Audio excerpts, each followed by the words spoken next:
Saviez-vous que votre peau pourrait vous avertir d'un diabète avant même que votre médecin ne le détecte?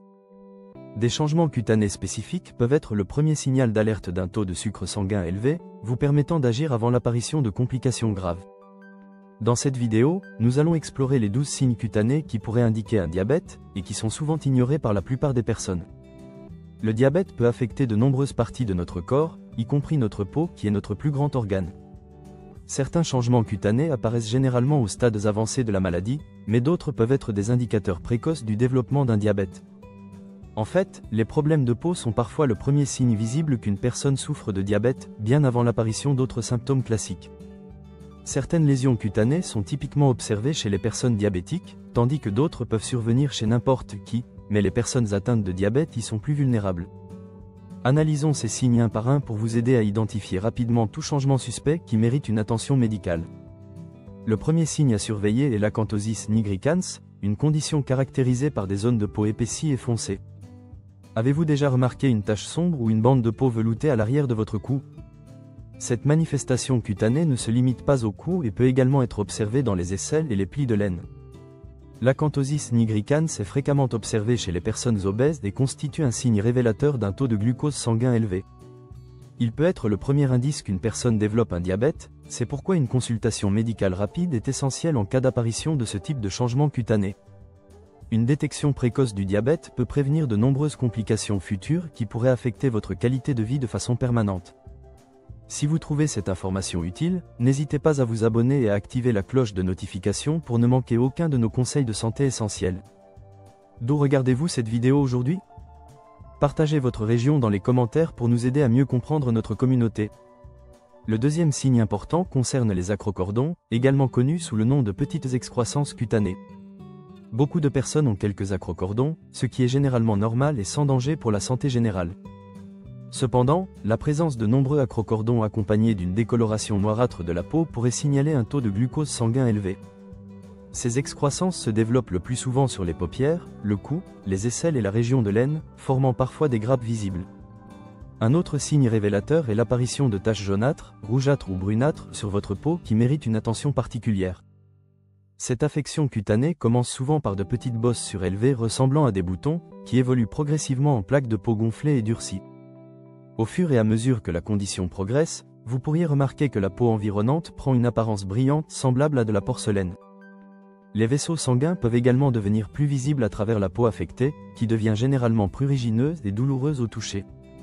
Cette maladie de peau traverse des cycles d'activité et d'inactivité, avec des périodes de rémission suivies de nouvelles poussées inflammatoires. Le terme médical pour cette condition est la nécrobiose lipoïdique, et sa présence devrait vous inciter à effectuer un test de dépistage du diabète sans tarder. Un quatrième signe à surveiller est le durcissement ou l'épaississement de la peau, particulièrement au niveau des mains. Environ un tiers des personnes atteintes de diabète de type 1 développent une sclérose digitale, caractérisée par une peau épaisse, tendue et cireuse sur le dos des mains. Les articulations des doigts deviennent rigides et difficiles à mobiliser, limitant la dextérité et les mouvements fins des mains. Parfois, ce problème cutané s'étend aux orteils et au front, et plus rarement, les genoux, les chevilles ou les coudes peuvent également se raidir. Un contrôle adéquat du taux de glucose sanguin et une physiothérapie appropriée peuvent être bénéfiques pour atténuer cette condition inconfortable. L'utilisation régulière d'un hydratant de qualité peut également aider à assouplir la peau affectée et améliorer sa texture générale. Le cinquième signe est la dermopathie diabétique, une condition cutanée qui provoque des taches formant une dépression à peine perceptible sur la peau. Cette manifestation est fréquente chez les personnes diabétiques et se forme généralement sur les tibias, bien que dans de rares cas, elle puisse apparaître sur les bras, les cuisses, le tronc ou d'autres zones corporelles. Ces taches ne provoquent généralement aucun symptôme notable, ce qui explique pourquoi beaucoup les confondent avec de simples marques d'âge ou des ecchymoses mineures. Contrairement aux marques d'âge, ces taches et lignes commencent généralement à s'estomper après 18 à 24 mois d'évolution. Toutefois, la dermopathie diabétique peut également persister indéfiniment sur la peau, servant de rappel constant de la condition sous-jacente. Le sixième signe est l'apparition soudaine de cloques sur la peau, un phénomène rare mais spécifique chez certaines personnes diabétiques. Vous pourriez observer une grande cloque isolée, un groupe de petites cloques, ou les deux simultanément sur différentes parties du corps. Ces cloques se forment généralement sur les mains, les pieds, les jambes ou les avant-bras et ressemblent aux cloques qui apparaissent après une brûlure grave. Cependant, contrairement aux cloques causées par des brûlures, celles associées au diabète ne sont généralement pas douloureuses, ce qui constitue une différence diagnostique importante. L'éruptive xanthomatose représente le 7e signe cutané du diabète, particulièrement visible en cas de diabète mal contrôlé. Lorsque ces bosses apparaissent, elles ressemblent souvent à des boutons ordinaires, mais développent rapidement une coloration jaunâtre caractéristique. Ces lésions se localisent généralement sur les fesses, les cuisses, les plis du coude ou l'arrière des genoux, bien qu'elles puissent théoriquement se former n'importe où sur le corps. Peu importe leur localisation, ces bosses sont généralement sensibles au toucher et prurigineuses, causant un inconfort significatif. Ces manifestations jaunâtres disparaissent promptement lorsque le diabète est bien contrôlé, soulignant l'importance d'une gestion efficace de la glycémie. Le 8e signe concerne les infections cutanées récurrentes, car les personnes diabétiques sont plus sujettes aux infections, qu'elles soient bactériennes ou fongiques. Les infections bactériennes fréquemment observées dans le contexte du diabète comprennent les orgelets affectant les glandes des paupières, la folliculite touchant les follicules pileux, et les furoncles, qui sont des infections profondes de la peau et des tissus sous-jacents. Les infections fongiques sont également très courantes chez les personnes diabétiques, prospérant particulièrement dans les plis chauds et humides de la peau. Ces infections se développent sous les seins, autour du nombril, entre les doigts et les orteils, dans les coins de la bouche, les aisselles et la région de l'aine. Les infections fongiques courantes comprennent l'eczéma marginé de Hebra, le pied d'athlète, la teigne, et les infections vaginales provoquant des démangeaisons intenses. Le 9e signe est directement lié aux complications du diabète non contrôlé sur le long terme, affectant la circulation sanguine et causant des lésions nerveuses. Un taux de sucre sanguin élevé pendant une période prolongée peut entraîner une mauvaise circulation et des neuropathies périphériques. Ces complications peuvent rendre difficile la cicatrisation des plaies, en particulier au niveau des pieds qui sont éloignés du cœur. Ces plaies ouvertes, appelées ulcères diabétiques, constituent une complication grave qui nécessite une attention médicale immédiate. Si vous êtes diabétique, il est essentiel d'examiner vos pieds quotidiennement à la recherche de plaies et de blessures ouvertes pour prévenir des complications potentiellement graves.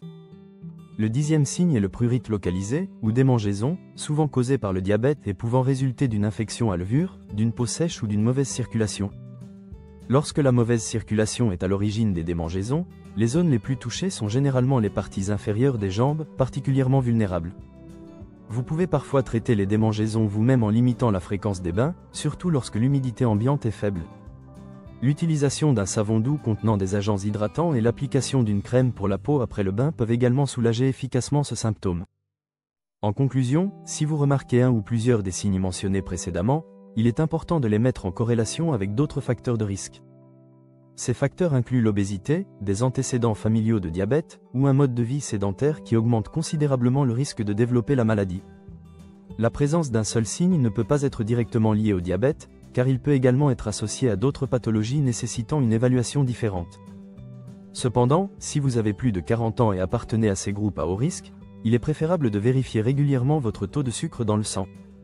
Une détection précoce du diabète et des mesures préventives appropriées peuvent éviter de nombreuses complications futures qui pourraient affecter significativement votre qualité de vie. Prenez soin de votre peau, elle pourrait vous révéler des indices précieux sur votre santé métabolique globale et vous alerter avant l'apparition d'autres symptômes. N'oubliez pas de consulter un professionnel de la santé si vous remarquez des changements cutanés inhabituels, car seul un diagnostic médical peut confirmer ou infirmer la présence d'un diabète. Votre peau est le miroir de votre santé intérieure, apprenez à lire ces signaux pour prendre des décisions éclairées concernant votre bien-être général. Merci d'avoir regardé cette vidéo informative sur les signes cutanés du diabète qui pourraient vous aider, vous ou vos proches, à identifier précocement cette maladie chronique. N'oubliez pas de partager cette vidéo avec vos amis et votre famille, car cette information pourrait littéralement sauver des vies en encourageant un dépistage précoce. Laissez-nous un commentaire si vous avez déjà remarqué l'un de ces signes ou si vous avez d'autres questions sur le diabète que nous pourrions aborder.